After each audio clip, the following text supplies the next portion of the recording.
Albuterol es sinónimo de salbutamol. ¿Sí?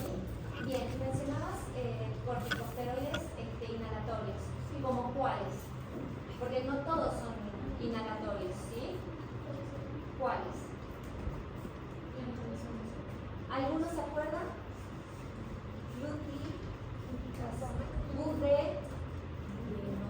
Budesonide. ¿Sí? Entonces una revisada. Dos, por ejemplo, por ejemplo, va a salir así, fármaco broncodilatador y después Claro, sí. Sí. Claro, o Sí. quizás un favor. Sí, está bien. Unas 2, 3 preguntas, un modelo de cómo es más o menos el examen. ¿El examen? Sí. Sí, lo... Son ejemplos.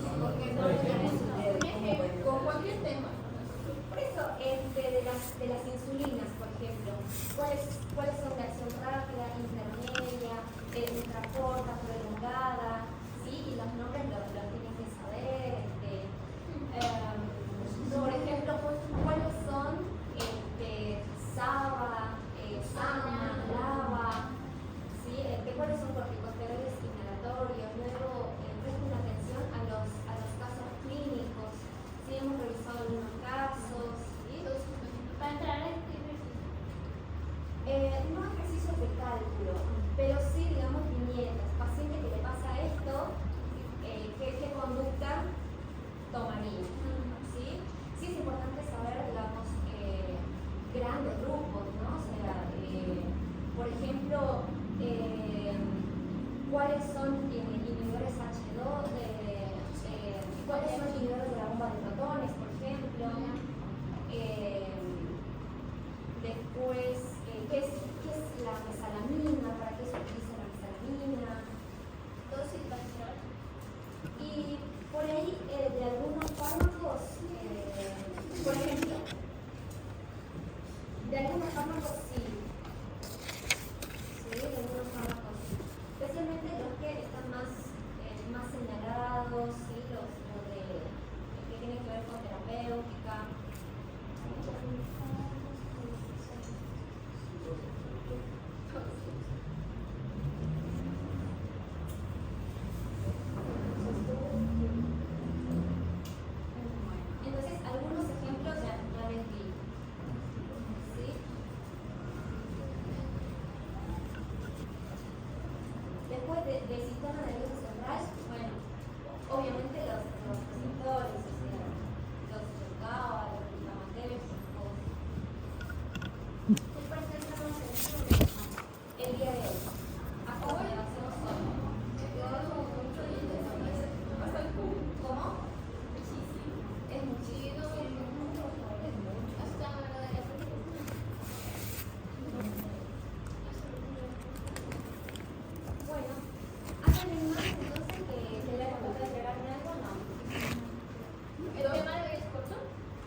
como los que hicimos de nebulización, ese tipo de cosas.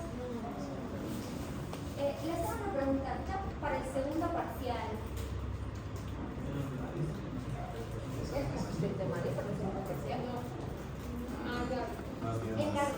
Es más, porque son anestésicos generales, anestésicos generales, locales, antibióticos, y los antibióticos son como 5 capítulos.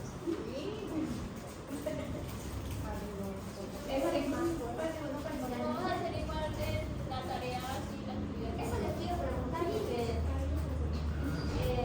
se puede hacer examen, se puede hacer, pero la realidad es que si no llegan a estudiar, es decir, si no llegan, o sea, la idea no es perjudicarlos, al contrario, la idea es los trabajos. Bueno, ¿sí? Ok. De todas maneras,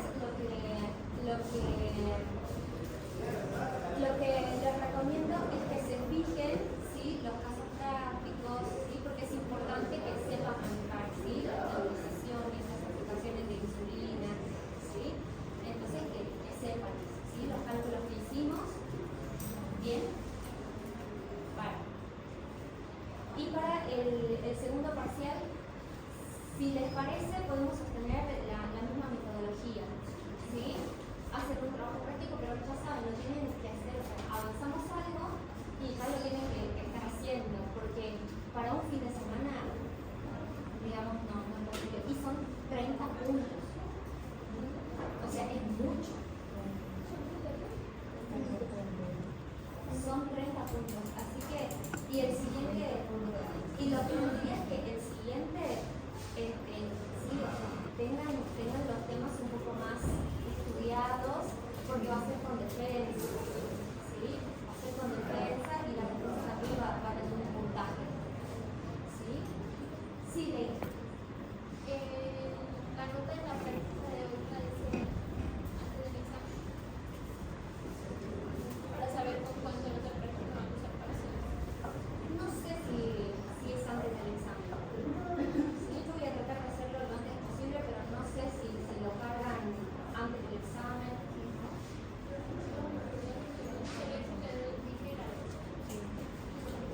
Lo que más o menos manejamos con algunos, bueno, los docentes nos indican a nosotros es que ellos, ya sea por lista o algo medio, nos indican la nota que tenemos práctica sobre los 30 o ya ponderadas. ¿Con cuántos estamos entrando? Sí. Él les puede decir el lunes. Sí.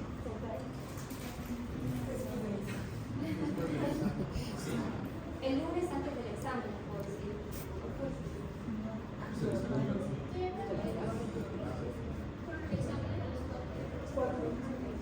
Pero no les puedo decir a todos porque tal vez yo no estoy en el grupo de ustedes. ¿Por qué? En la clase. No, pero igual la nota del examen no siempre sale el mismo día, es para la revisa las distintas. ¿Y ustedes abren el portal y lo encuentran ahí a las notas? No. ¿De qué? Del parcial. Si lo subes, sí se sale. Directo todos nos ponderan la nota por el parcial.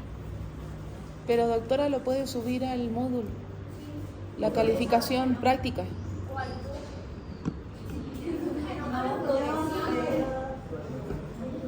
Hablo con dirección y lo debería.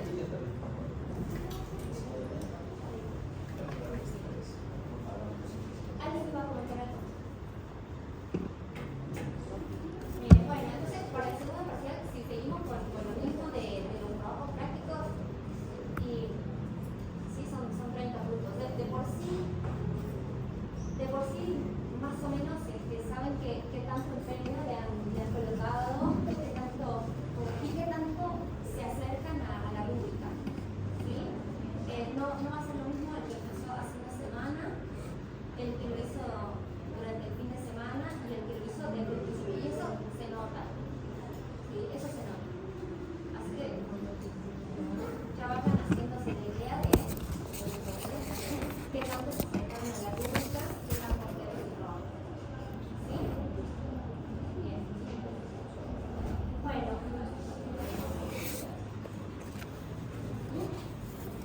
5 por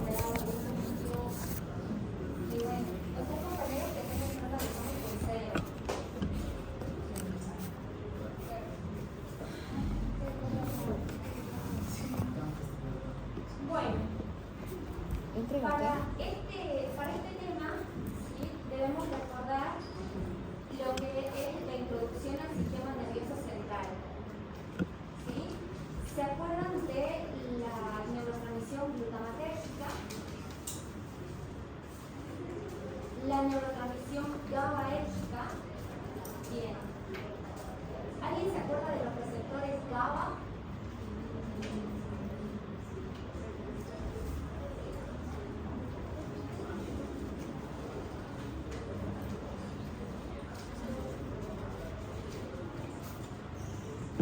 ¿Son excitadores o inhibidores?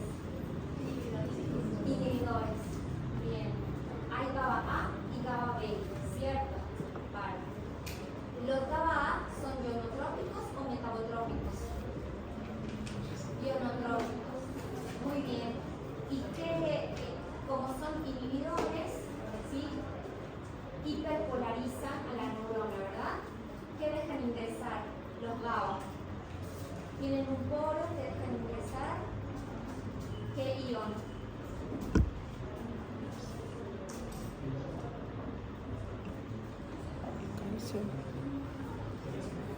Cloro.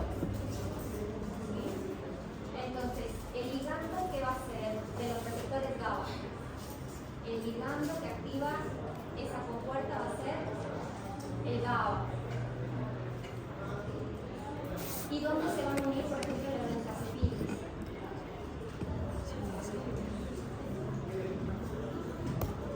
A sitios alostéricos, ¿verdad? Bueno, entonces, a repasar un poquito ese tema, ¿sí? Porque en el antiepiléptico justamente vamos a hablar sobre esa neurotransmisión del sistema nervioso central. En anestésicos también, entonces esos conceptos Gracias. deben estar un poco más claros, ¿sí? Bien. Bueno, ¿alguien se acuerda?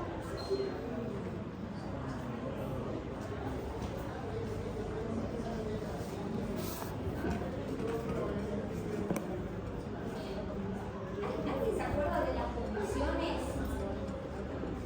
De las parciales, de las generalizadas. Bueno,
Sí, a ver, creo que sí. Bien, ¿escucharon, por ejemplo, levetiracetam?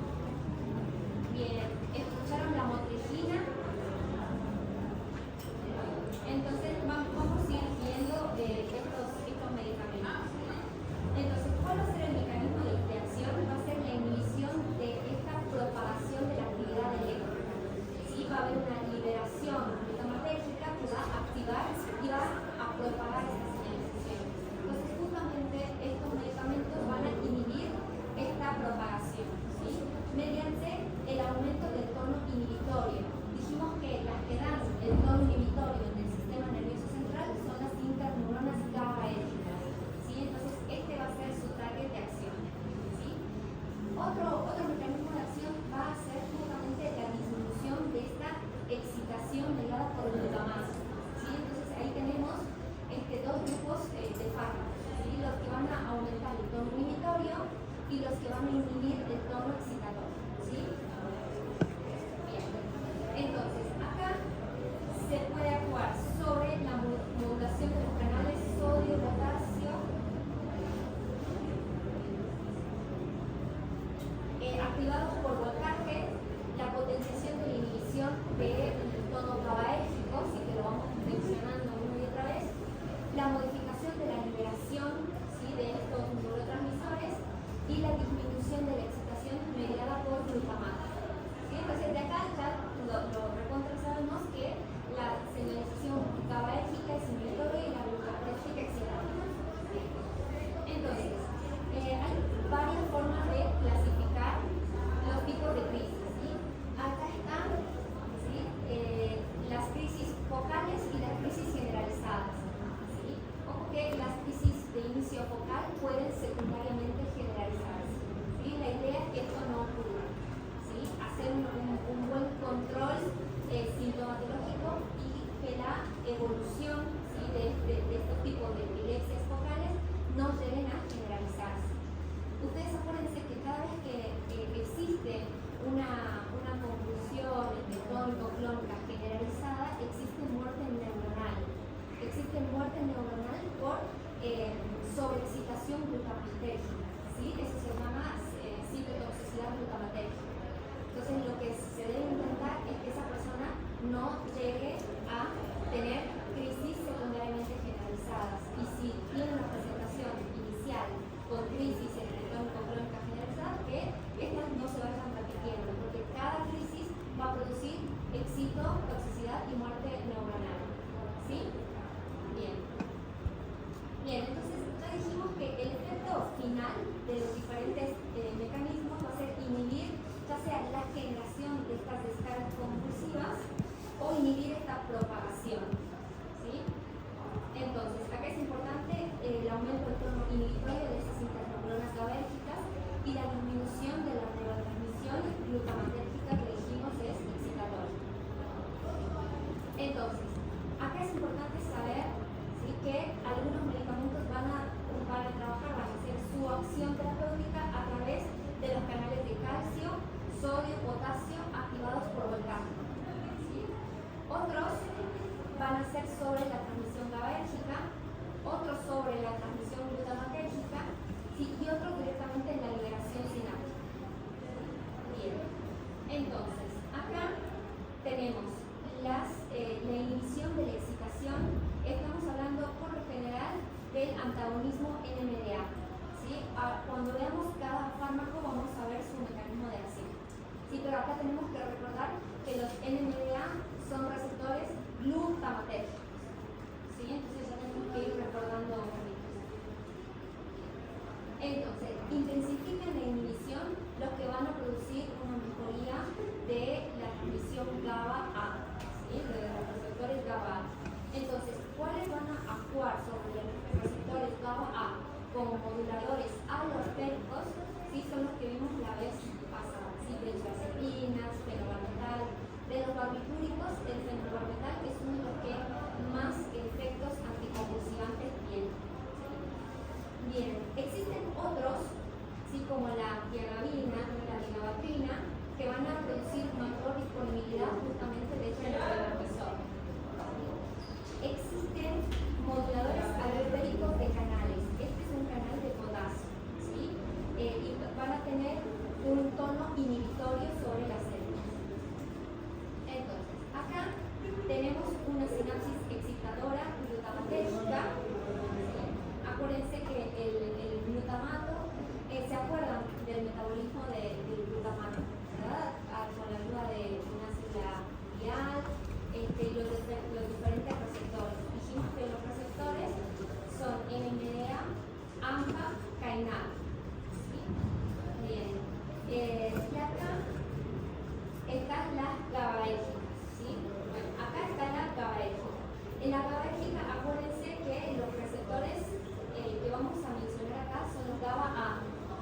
¿Sí? Los GABA B los vamos a ver en el espasmolítico, ¿sí? Que son metabotrópicos. ¿Sí? Entonces acá vamos a ver los GABA A que tienen el poro para que ingrese el cloro. ¿Sí? Vale. Entonces, algunos de los blancos sinápticos, ¿sí?, van a actuar a este nivel, ya sea en la sinapsis excitadora, ¿sí?, o en la sinapsis inhibitoria. El que más estudiamos la vez pasada es justamente los barbitúricos y las benzodiazepinas, ¿sí?, que actúan a este nivel. ¿Ya? Pero hay otros que van a actuar, ¿sí?, en los GAT, ¿sí?, y en diferentes procesos, ya sea de liberación o de descanalización. Bien. Entonces, los objetivos moleculares. ¿Sí? Dijimos que de los canales iónicos activados por voltaje mencionamos calcio, potasio, ¿sí? Calcio, potasio y sodio. Entonces, acá están los diferentes grupos que van a actuar sobre esos receptores, ¿sí?, sobre esos canales activados por voltaje. ¿Sí?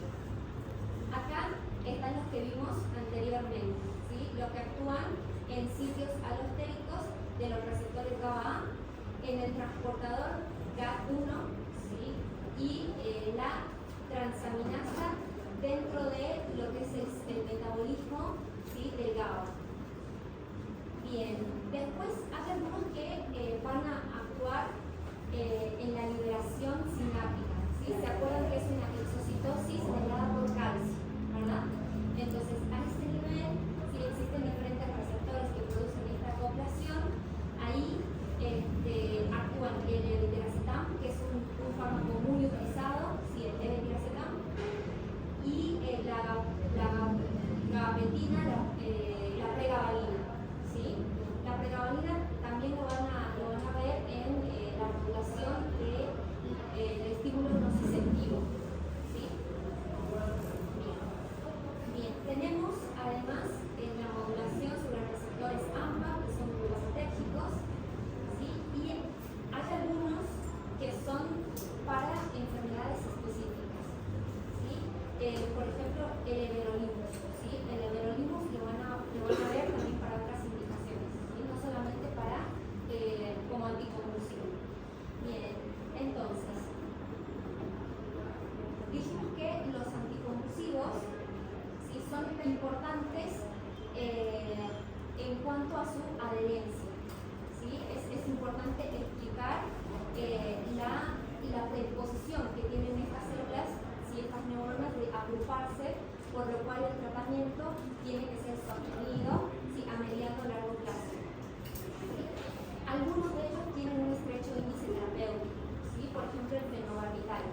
¿Sí? El fenobarbital es un medicamento muy antiguo y como salieron nuevos fármacos, ¿sí?, ha quedado relegado. ¿Sí?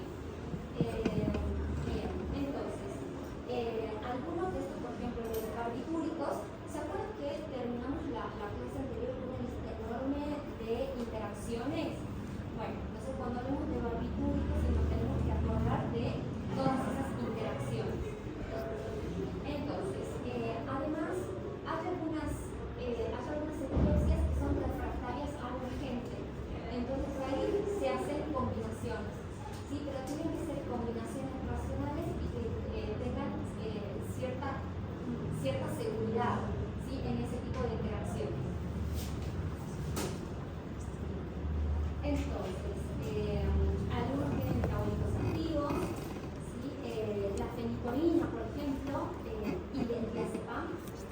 entre otros, se unen a proteínas plasmáticas y pueden generar también efectos adversos por desplazamiento de las proteínas. ¿Sí? Eso también hay que tener en cuenta. ¿Cuáles tienen escasas interacciones farmacológicas? El levetiracetam, la gabapentina y la pregabalina. ¿Sí? Entonces, por una parte tienen los que tienen muchas interacciones farmacológicas, ¿sí? De la familia de los barbitúricos, ¿sí? Y algunos que tienen pocas interacciones farmacológicas. ¿Sí? Bien. Algunos van a ser administrados varias veces al día, ¿sí? Y otros pueden ser administrados una vez al día. ¿Sí? Eso también da cuenta, digamos, de las dificultades que hay en la adherencia, ¿sí? a los tratamientos. Entonces, son todos estos, ¿sí? Los que están mencionados. La carbamazepina es un medicamento que debe estar en su vademecum. Es un medicamento que lo tienen que conocer, lo tienen que subrayar, ¿sí? Que lo van a utilizar. ¿Cuál es, doctora? Carbamazepina.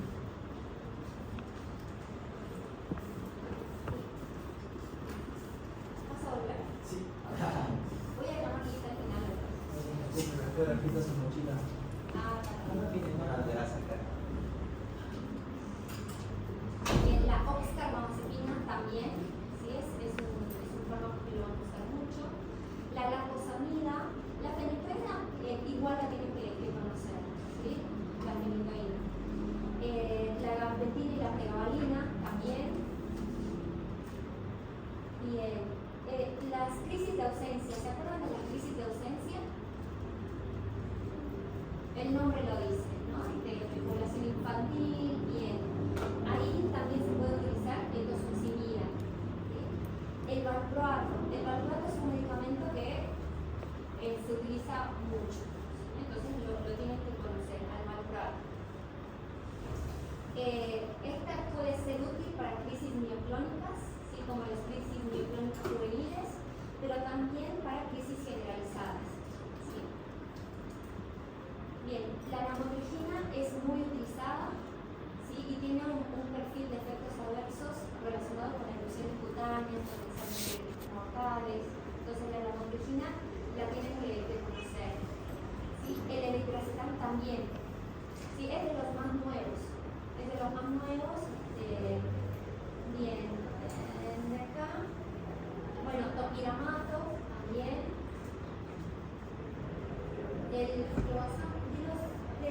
Por ejemplo, los derivados, ¿sí? El cannabidiol y fármacos afines, ¿sí? Están indicados en enfermedades refractarias, ¿sí?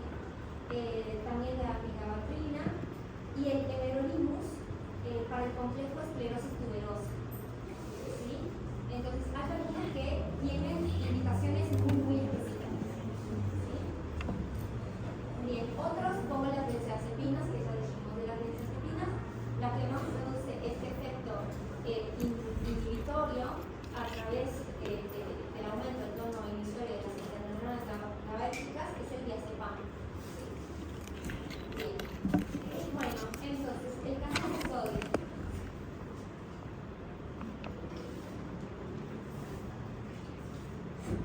Bueno, el canal de sodio va a ser el target de la carbamazepina, de la fenicoína, del topiramato, de la lacosamida, de la lamotrigina, ¿sí? Del valproato y la zonisamida. O sea, muchos de los medicamentos, ¿sí? Que mencionamos van a actuar a través de este canal. ¿Sí? Bien. Entonces, este canal tiene un estado, a ver si acá, ¿sí? Un estado cerrado, un estado abierto y un estado inactivado. ¿Sí? Es importante que recuerden el funcionamiento de este receptor. ¿Sí? Tiene abierto, cerrado e inactivado. Es decir, como una fase refractaria. ¿Sí?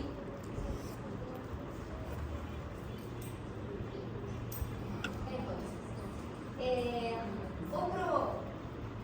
El valproato actúa a este nivel de canales de sodio y también en canales de calcio. ¿Sí? Acá mencionan dos fármacos que actúan también a través de los canales de calcio. Pero acuérdense que es canal de calcio tipo T. ¿Sí? Estos canales de calcio son de varios tipos y estos medicamentos actúan sobre este tipo específico de canales de calcio.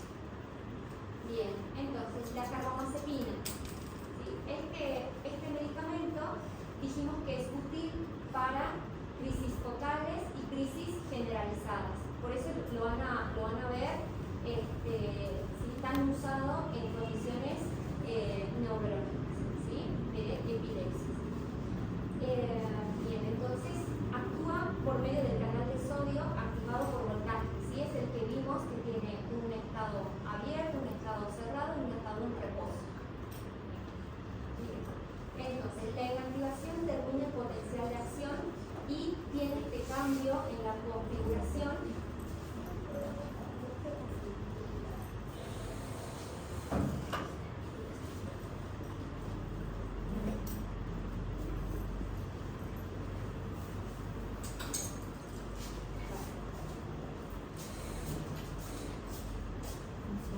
Entonces, como decíamos, tiene este cambio en la configuración para permitir una recuperación del funcionamiento de ese receptor.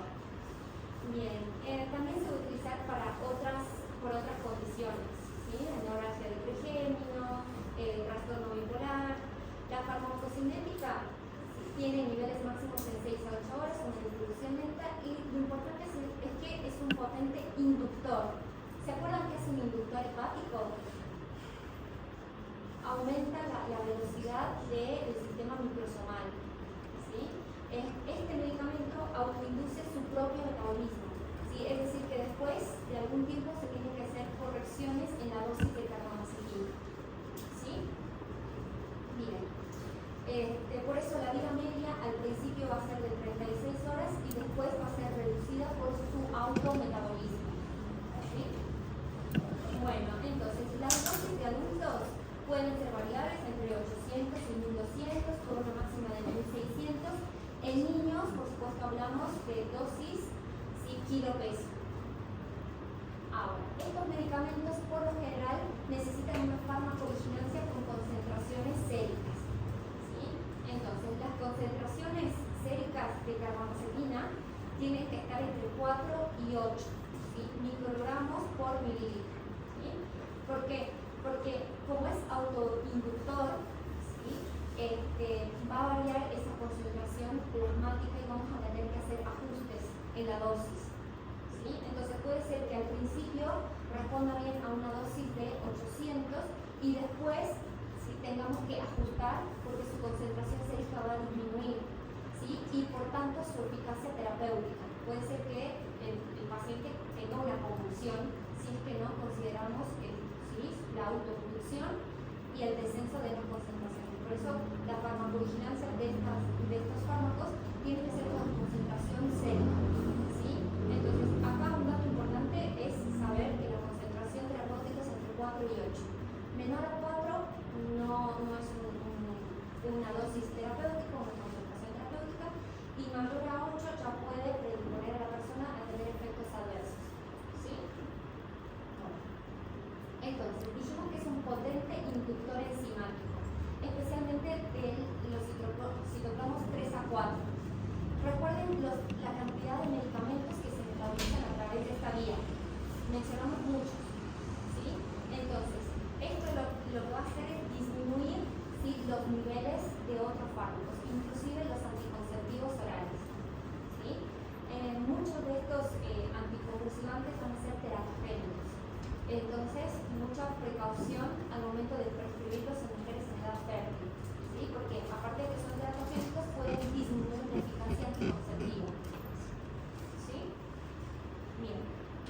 Efectos adversos gastrointestinales, visión borrosa, diplopía, ataxia, leucopenia, hiponatremia y erupciones. ¿Sí? La carbamazepina en algunos cuadros no es de primera línea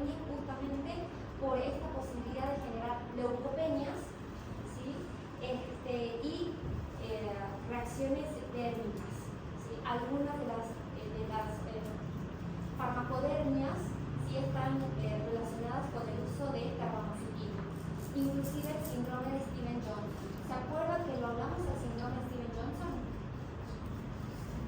Una farmacodemia muy grave, una necrosis tóxica epidémica, que se necrosa, se cae, tiene fallo multiorgánico, posible muerte. Bueno, entonces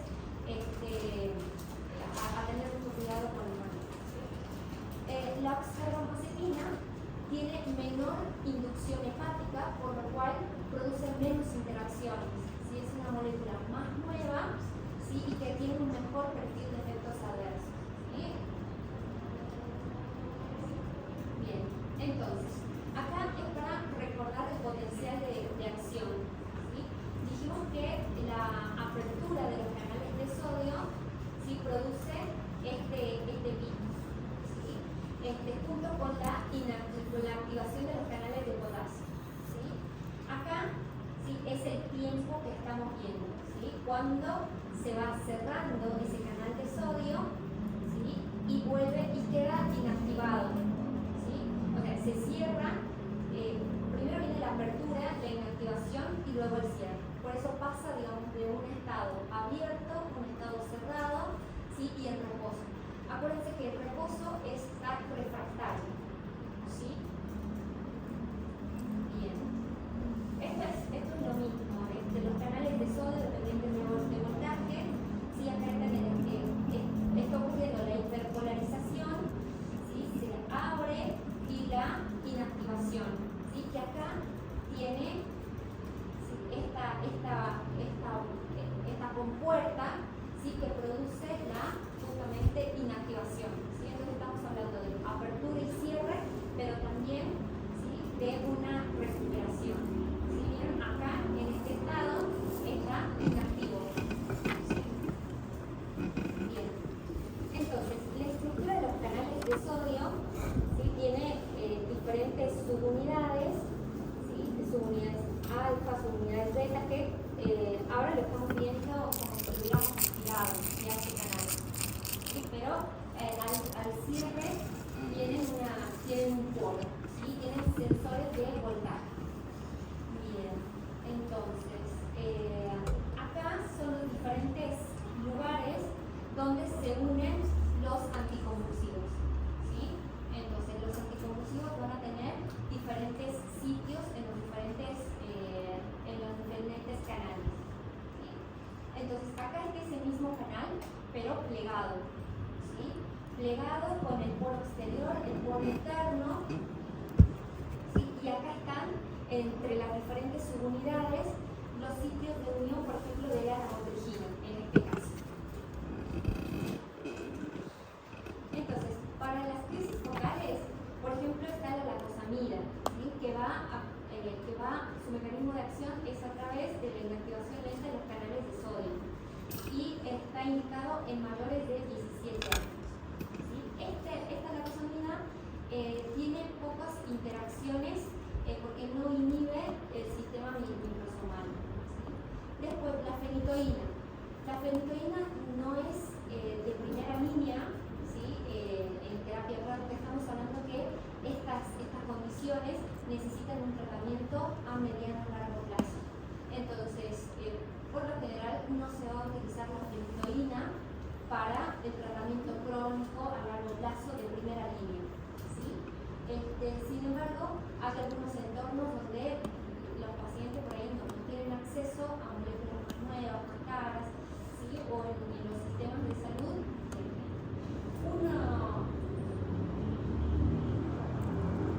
Tienen cápsulas de liberación prolongada y sirven para la prevención tanto del inicio como para la generalización de estas descargas, ¿sí?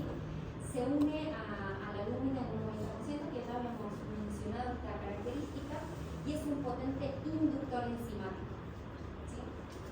Va a ser metabolizada por el 12-9, 2-19 y va a tardar 5 en 7 días en tener una dosis estable. ¿Sí? Acá nuevamente se va a utilizar la concentración plasmática. Va a ser necesario que pase 7 días, ¿sí? Para valorar la concentración plasmática y ver si está en un rango terapéutico. Los efectos adversos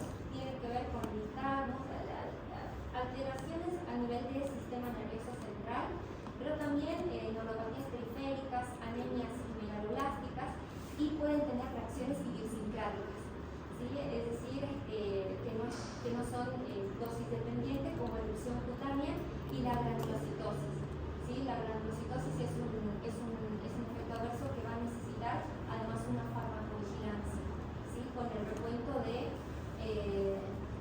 los glóbulos blancos. Después están los análogos de la ferritoína, que pueden además tener efectos adversos graves como aplasia mortal e insuficiencia hepática, ¿sí? Entonces, este grupo de medicamentos, la ferritoína y sus derivados, ¿sí? No van a ser de primera elección, ¿sí? Van a ser de primera línea, ¿sí? Van a ser reservados para cuadros refractarios o cuadros o contextos donde no haya acceso a otras moléculas, ¿sí? Entonces, cuando ven barbitúrico, cuando vean ferritoína, acuérdense de todas las interacciones, ¿sí? Esta función de presora sobre la médula ósea y el componente hepatotóxico que pueden llegar a tener, ¿sí? Bien, acá, gabapentina y pregabalina, ¿sí? Son gabapentinoides, pero fíjense que no actúan sobre el receptor GABA, ¿sí? Estos gabapentinoides actúan sobre los canales de calcio dependientes de voltaje, ¿sí? A través de subunidades alfa, ¿sí? Y lo que van a hacer es disminuir el ingreso de calcio, ¿sí? a las neuronas, ¿sí? Entonces, acá por ejemplo dice gabapentinoides, pero no actúan sobre el GABA, ¿sí? Actúan sobre el GABA las benzodiazepinas, los barbitúricos y otros fármacos, ¿sí? Bien, entonces también se van a utilizar para los trastornos por dolor crónico, especialmente neuropático, ¿sí? Neuropatías diabéticas, trastornos de ansiedad, van a producir somnolencia, mareos, o sea, trastornos de efectos adversos dosis dependientes relacionados con la dosis. Aumento de peso, edema periférico. La tiagabina va a ser un inhibidor de los receptores GAP1, ¿sí? Bien. Y van a ser de segunda línea para crisis focales. Va a inhibir la recaptura de GABA y va a prolongar las respuestas sinápticas inhibitorias. También va a necesitar ajuste de dosis en insuficiencia hepática y va a ser un sustrato de los citocromos 3 a 4. Entonces, tiene sus dosis, estos fármacos tienen su dosis inicial y después se va titulando para que esté dentro de un margen, ¿sí? Un margen terapéutico. Los efectos adversos de la tiagabina, también nerviosismo, mareos, temblor, dificultad para concentrarse, y cuando se interrumpen puede tener efectos, ¿sí? Contraproducentes relacionados con somnolencia, ataxia, psicosis. Esta molécula, la tiagabina, ha sido retirado y en los lugares que se comercializa no es ni de primera ni de segunda línea, ¿sí? El cenovamato puede producir dependencia, abstinencia y un efecto gravísimo que es el síndrome de Dres. ¿Se acuerdan de este síndrome de Dres? Bueno, es una farmacodermia también relacionada con estos medicamentos, ¿sí? Entonces, el cenovamato normalmente, como tiene tantos efectos adversos y algunos bastante graves, además de la posibilidad de generar dependencia y síndrome de abstinencia, ¿sí? Va a ser utilizado en algunas patologías muy puntuales o refractarias, ¿sí? Entonces vieron que la carbamazepina, el valproato, sí tienen un uso más amplio, ¿sí? Y más generalizado, ¿sí? Y otros fármacos son como más puntuales. La lamotrigina va a ser útil para crisis focales y generalizadas y va a actuar a través de los canales de calcio, de los canales de sodio, y está relacionada con el síndrome de Stevens-Johnson, ¿sí? Puede ser utilizada en monoterapia y también combinada. Entonces, la combinación tiene que hacerse con mucho cuidado. Por ejemplo, si una persona viene tomando la medicamento que aumente la biodisponibilidad de la lamotrigina le puede desencadenar un síndrome Stevens-Johnson. ¿Sí? Por ejemplo, el valproato. ¿Sí? Entonces, los efectos adversos, algo de sedación, de náuseas, pero las erupciones graves, ¿sí?, son los efectos adversos más temidos, ¿sí?, porque se presentan de manera muy frecuente. ¿Sí? La frecuencia de la presentación del síndrome Stevens-Johnson tiene que ver con cuadros idiosincráticos, pero también con la velocidad de titulación. ¿Sí? Por eso es que va a necesitar un esquema, ¿sí?, de 25 miligramos día por 2 semanas, luego 50 miligramos día por otras 2 semanas, y luego, ¿sí?, aumentar, ¿sí?, en dosis de 50 miligramos también cada 1 o 2 semanas. ¿Sí? Entonces, se puede utilizar en dosis de 200, 300, dependiendo la eficacia y la tolerabilidad del paciente. Entonces, vamos a necesitar mucho tiempo de titulación, si empezamos con 25 durante 2 semanas y luego otros 25 otras 2 semanas y así. ¿Sí? Y una vez que la persona está con esa dosis, si la interrumpe, hay que volver a 25 por 2 semanas. Es un medicamento que no interfiere tanto con otros medicamentos. ¿Sí? Es un fármaco que tiene un buen perfil de efectos adversos, pero sí es importante el tema de la adherencia. Si la persona toma el medicamento, luego lo deja y vuelve a tomar, se está exponiendo a un síndrome potencialmente mortal como el síndrome Stevens-Johnson. ¿Sí? Entonces, cuando ustedes vean a alguien con la lamotrigina, fíjense bien qué fármacos van a agregar. ¿Sí? Porque los fármacos que inhiben, ¿sí?, su metabolismo pueden desencadenar un Stevens-Johnson. ¿Sí? Entonces, fíjense bien qué van a dar. Entonces, titulación lenta, precaución con interacciones. ¿Sí? La combinación con valproato es muy habitual que para epilepsias, en neurología se utilizan combinaciones de valproato con lamotrigina. No es raro. ¿Sí? Y en ese caso de lamotrigina se titula 12,5 al día.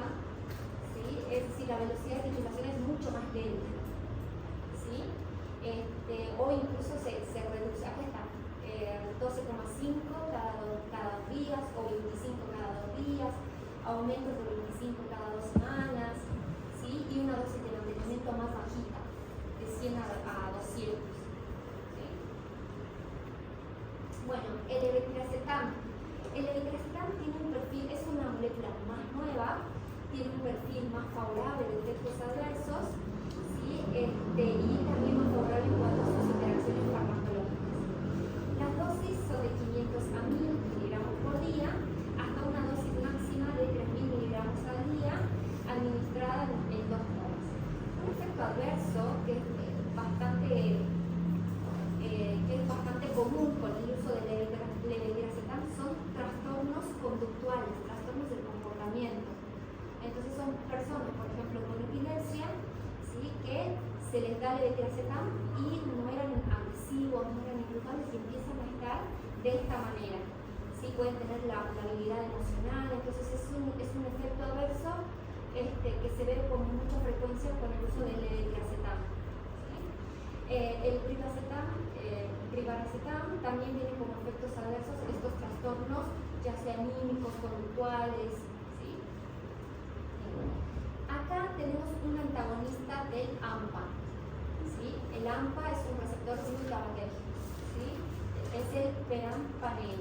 También tiene una gran unión a proteínas y tiene interacciones a nivel de citocromo 3A4. ¿Sí?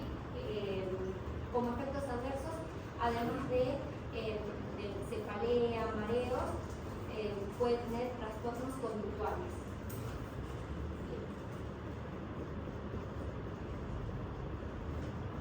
Bien, ya habíamos dicho, la primidona también está en desuso por los efectos adversos.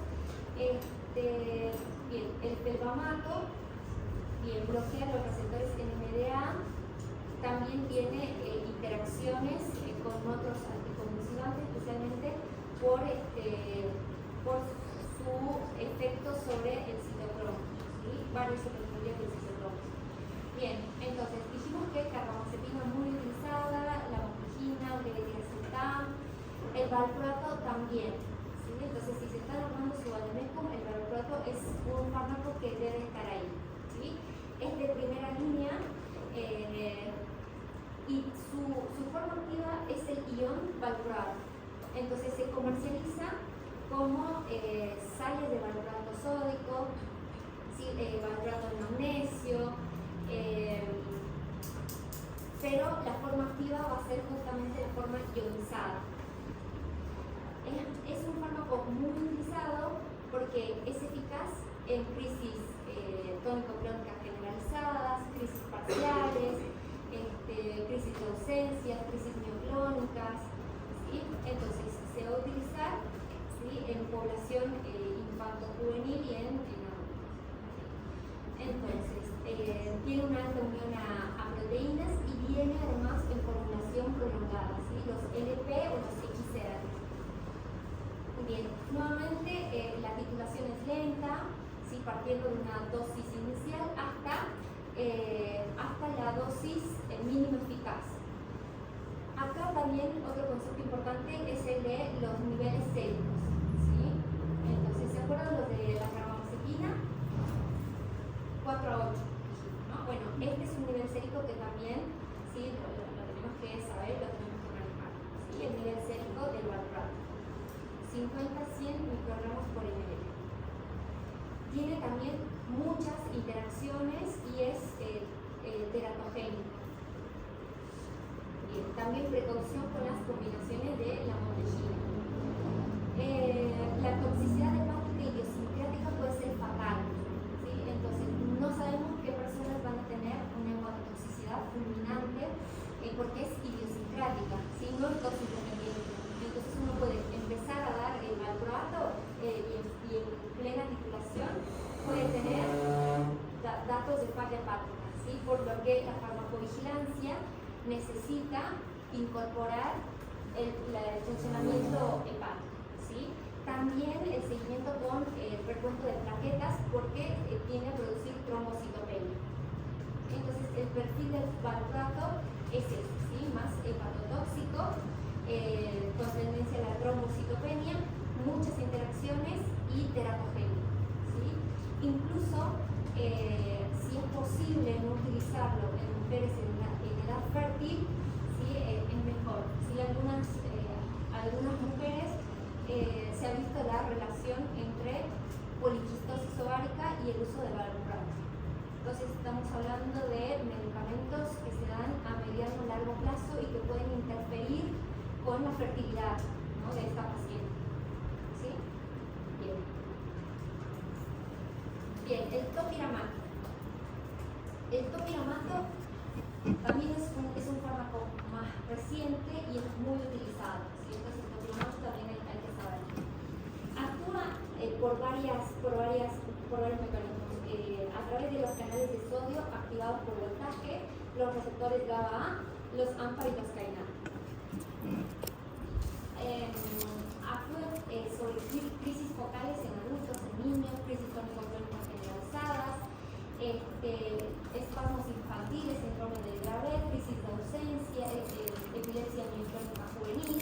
Tiene una mínima unión a proteína. También necesita una dosis inicial, una titulación y un mantenimiento.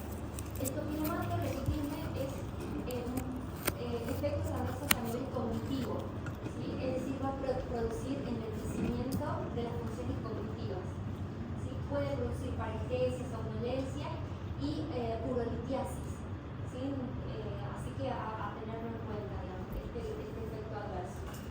En algunas personas puede producir disminución del apetito y disminución del peso, ¿sí? Que también puede ser un efecto adverso. Suspender en caso de miopatía aguda, glaucoma de ángulo estrecho, ¿sí? Después, seguimos con los fármacos que son útiles para las crisis generalizadas, ¿sí? La sonizumab,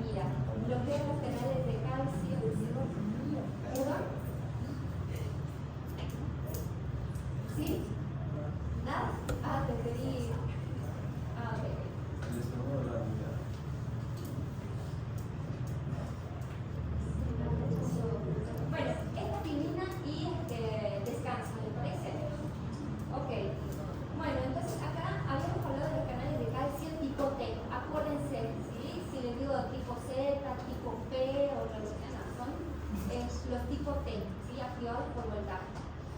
Bien, entonces también necesitan una dosis inicial, una titulación para llegar a las dosis indicadas ya sea en niños o en adultos, y la concentración plasmática, ¿sí? También es un medicamento que se va a necesitar la dosificación mediante su concentración. Puede producir algunos efectos tipo euforizantes, ¿sí? Que pueden ser placenteros, fatiga, mareos, es decir, efectos adversos a nivel del sistema nervioso central.